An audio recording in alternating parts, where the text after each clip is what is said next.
The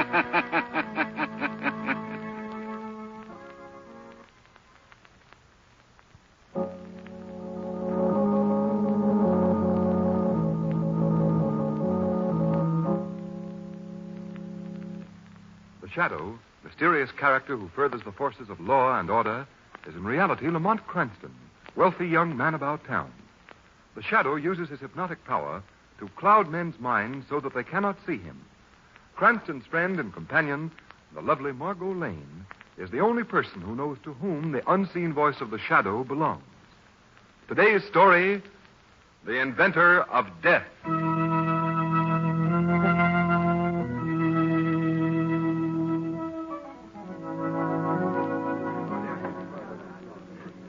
Lamont, this is really fun. I thought you might enjoy it, Margot. When you asked me to come to an exhibit at the Hall of Science, I began trying to think of fast excuses about sick grandmothers. Oh, really? Yes. I pictured a lot of stuffy old men mumbling in their beards about relativity or something. I see. This is really exciting. Look, what's that over there? Well, they have a sign up. Let's find out. All right. Demonstrating the scientific marvel of the age. The mechanical man. Mechanical man? That's what it says. It walks, talks, answers questions.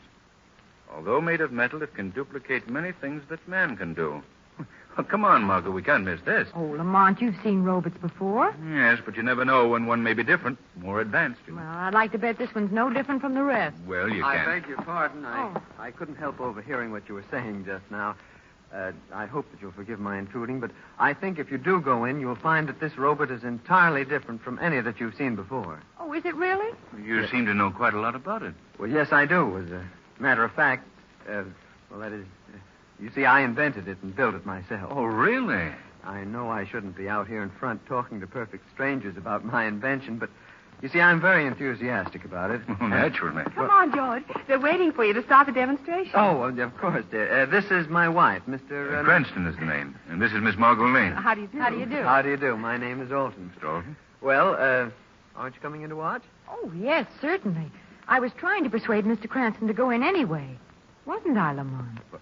Why, of course. Oh, come right this way, please. Oh, what a little liar you are, Margot. Yes, I know. Isn't it awful? Well, if you'll come through this side door with me, I'll see that you get a good place to watch the demonstration. Why, thanks very much. And so, of course, here he is now, ladies and gentlemen. I'd now like to present the inventor of this mechanical man, Mr. George Alton. Mr. Alton, will you please step up here on the platform? Thank you. Thank you. Thank you very much, ladies and gentlemen. Before I proceed with the demonstration, I'd like to tell you a little about this invention of mine. This galvanized gargantua is constructed on an entirely new principle. He is electrically controlled and can be operated by this small box here on the table. But he also responds to commands in the mind of the operator, rather than to certain sounds of the human voice, as has heretofore been the method of operation. Now, I'll bring out the big fellow and give you a demonstration which I think will convince you that I have not exaggerated in any way. Oh, Lamont, do you think such a thing is possible? Well, in the realm of science these days, Margot, anything is possible. I suppose so. Lamont, don't you know it's rude to stare? Oh, was I staring? I'm sorry. That man over there in the crowd interests me. Who? The hunchback? Yes. You notice anything peculiar about him? Peculiar? Yes, I'm speaking of his size. Size? What do you mean? Have you ever seen a hunchback so tall? Why, no, I don't believe I have. Now, ladies and gentlemen, I'd like you to meet my mechanical man, whom I have named Henry. Roll it right out here, if you please. Well, speaking of being tall, look at that robot, Lamont. It must be at least 10 feet high. That's right. I'm now going to order Henry to step down from this little platform that he's standing on. Now, you will notice that I don't give him any particular word. I just think the command, and Henry will obey. Now, watch.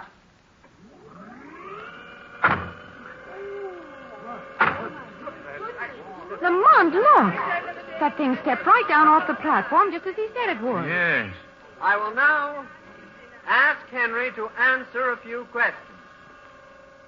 Henry, how much is 2 and 2? 4. 7 and 8. 15. That's right.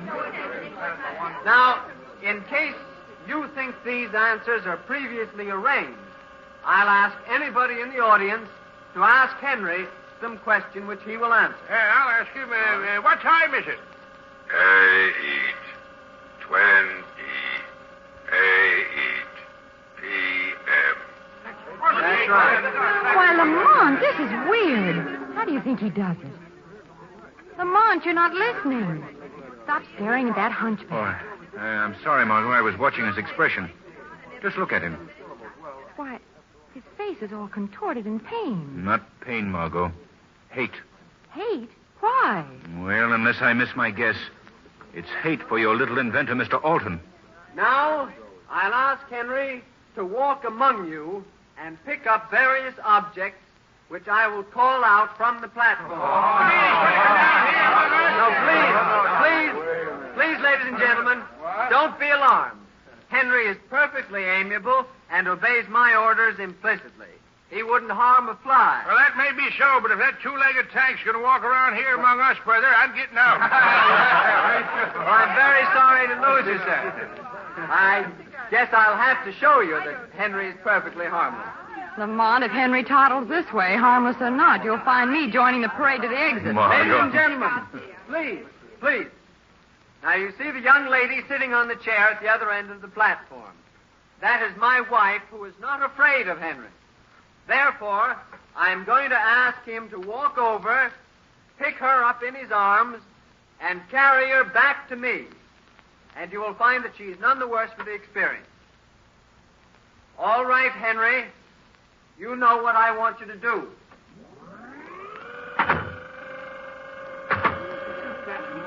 She has more nerve than I have. That robot is almost human in its reactions, Margot. That's right, Henry. Look. That creature is picking Mrs. Alton up out of the chair. Oh, she looks so small and helpless. Lamont, I'm afraid. Oh, I don't know why you should be frightened, Margot. Probably done this hundreds of times. See how he holds her in his arms? That's what he's trained to do. And now he walks with her.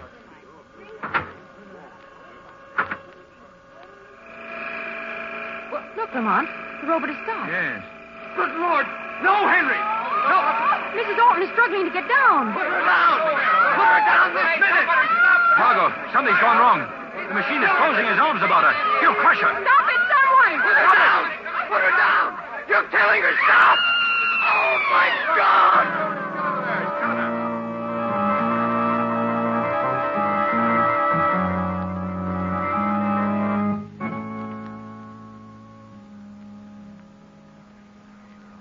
Jim, I've simply got to get out of here. Darling, the police have ordered us to stay here. Lamont, how do you suppose it could have happened? I don't know, Margot. I don't like it. What do you mean?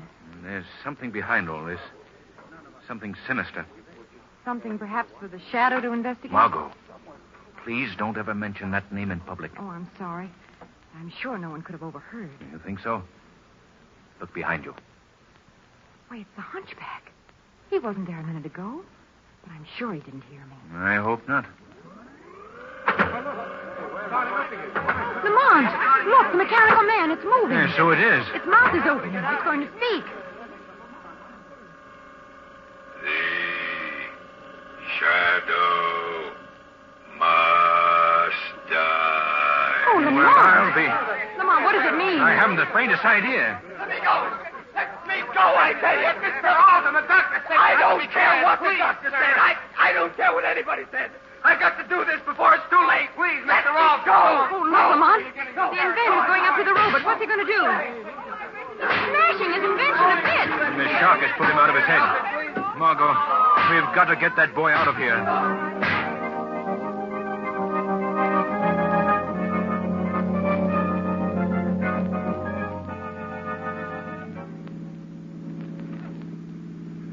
Drive a little slower, Margot.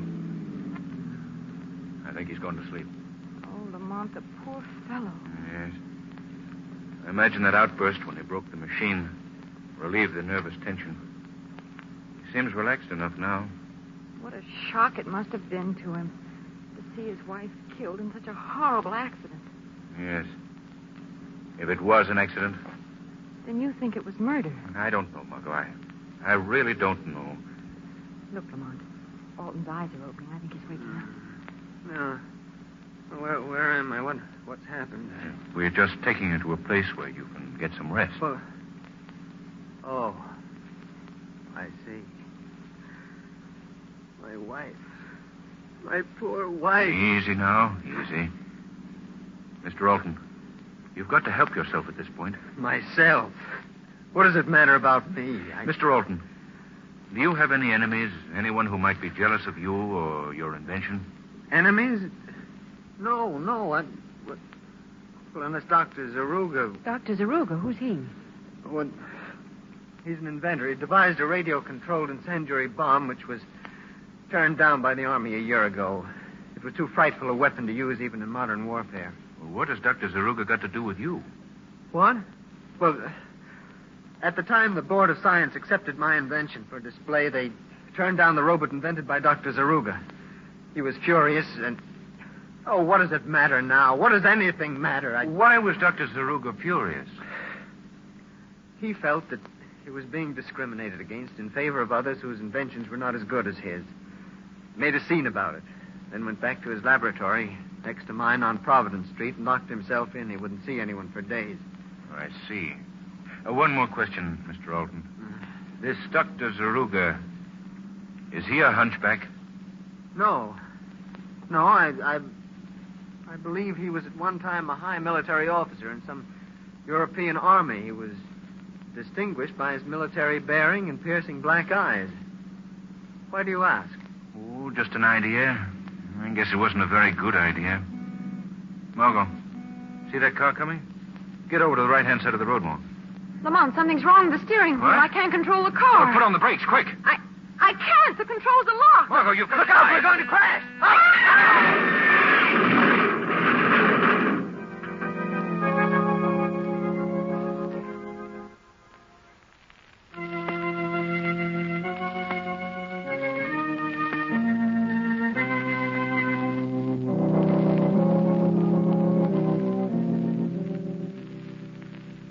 Dr. Yoon, how do you think Mr. Cranston's going to live, sir? Why, of course, Alan. Of course he's going to live. Takes more than a simple automobile smash-up to permanently damage a man with the physique of Lamont Cranston. Yes. Even if he has been unconscious for 24 hours. Yes, I hope so, sir. When Mr. Cranston comes to, Ellen, see that he stays in bed and keeps those bandages on his arm. Yes, a very good doctor. In bed, bandages on arm. I'll do my best, sir. Good night, sir. Good night.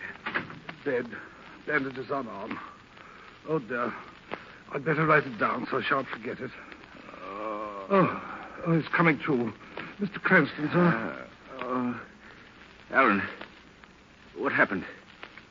What am I doing here in bed wrapped up in bandages like a Christmas package? Don't you remember, sir? You've been unconscious for 24 hours. If I've been unconscious for 24 hours, how could I remember? Well, yes, sir. Quite so, sir. Well, what happened? How did I get here? You're in bed, sir. Let me see now.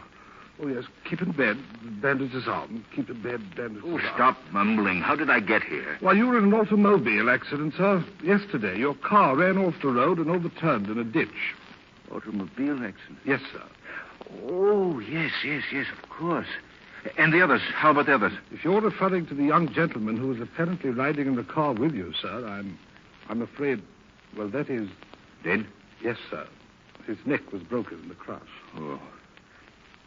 What about Miss Lane? Miss Lane? Yes, Miss Lane, you idiot. What about her? What happened to her? Was Miss Lane riding with you in the car? Was Miss Lane riding? Alan, what's happened to Miss Lane? Speak up. Well, I don't know, sir. There was no sign of her at the scene of the accident. The police just reported finding you and the other gentleman. Alan, give me my clothes. I'm getting up. But, sir, the doctor said in bed and bandages... Blazes with the doctor. But I've got to find out what happened to Miss... Mr. Cranston, if you go out now with the condition you're in, I shan't be responsible. You're just flying in the face of Providence. Providence, that's it. That's it, Alan. Providence Street. It's a wild hunch, but it may be a good one. Now, hurry, man. Give me my clothes at once.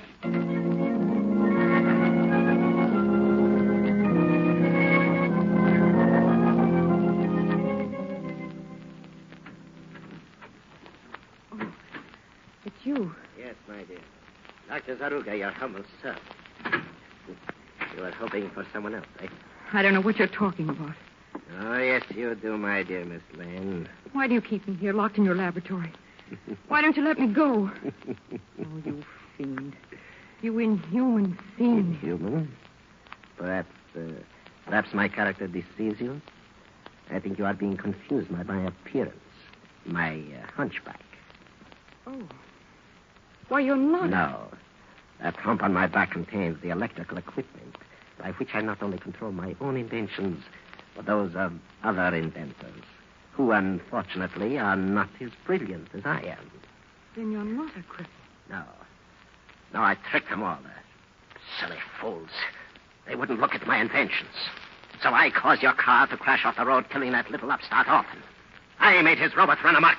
I forced it to kill his wife. Oh, you... Now, what do you think of me? I think you're a madman. A maniac.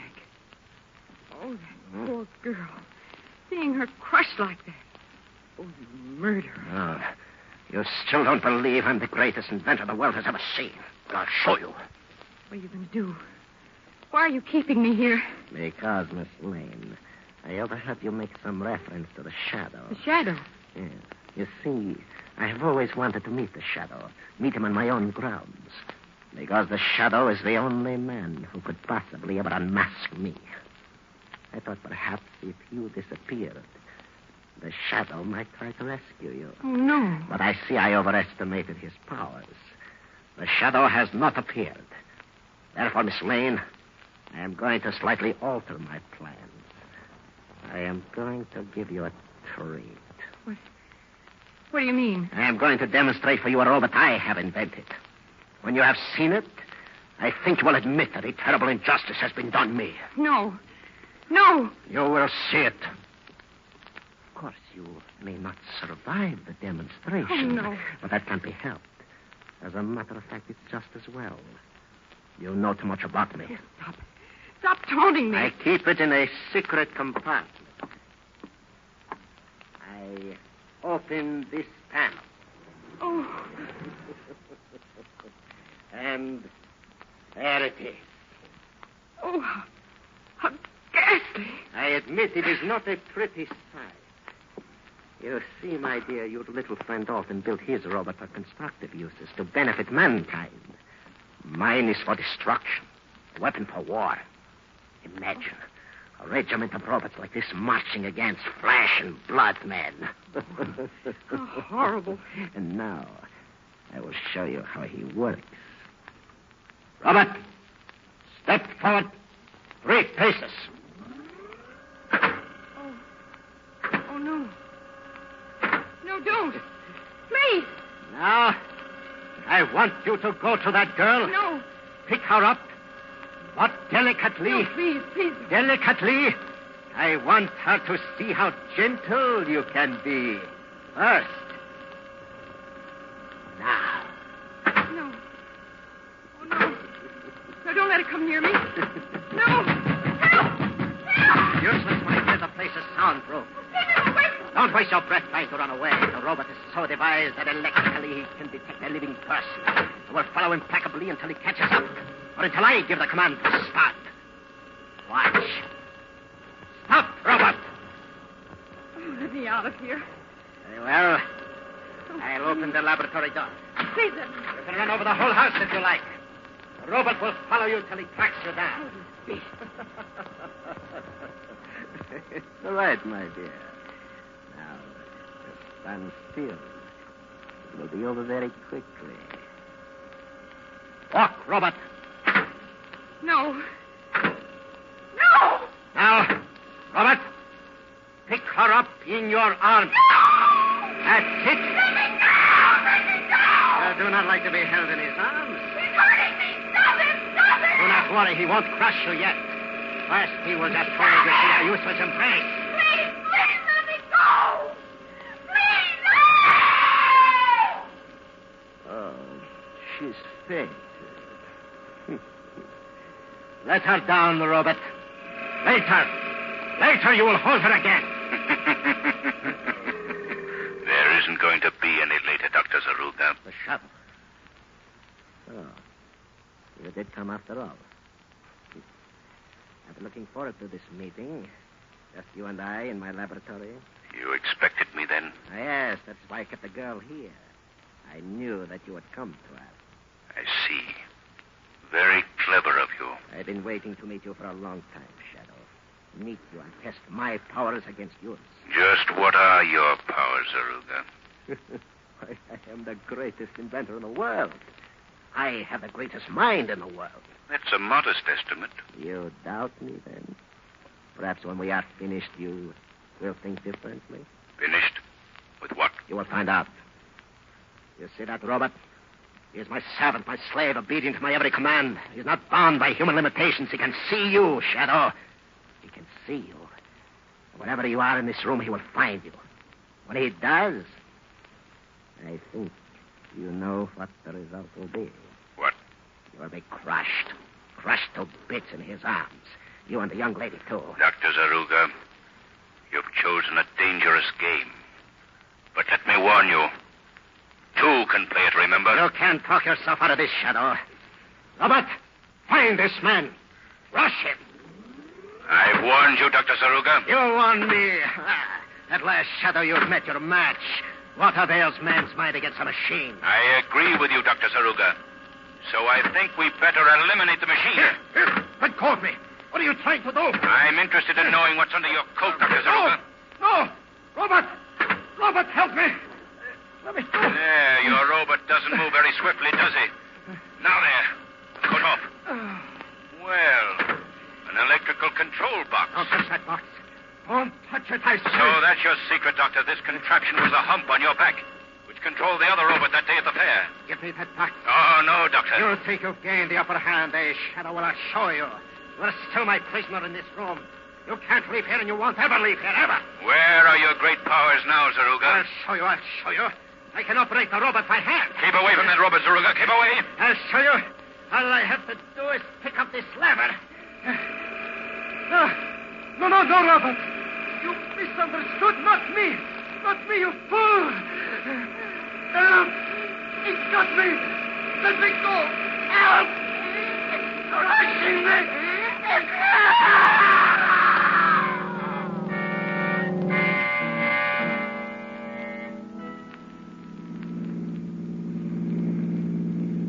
Feeling all right, Margot? Well, I guess so, thanks. It does seem good to be out of that place. Yes. They're destroying Zaruga's robot. It's a pity in a way.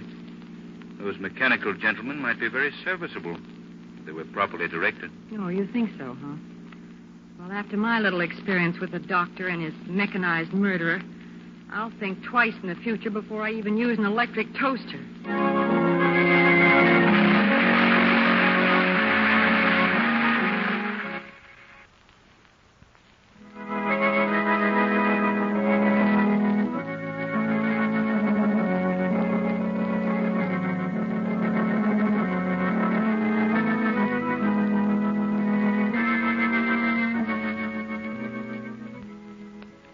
Today's program is based on a story copyrighted by the Shadow magazine.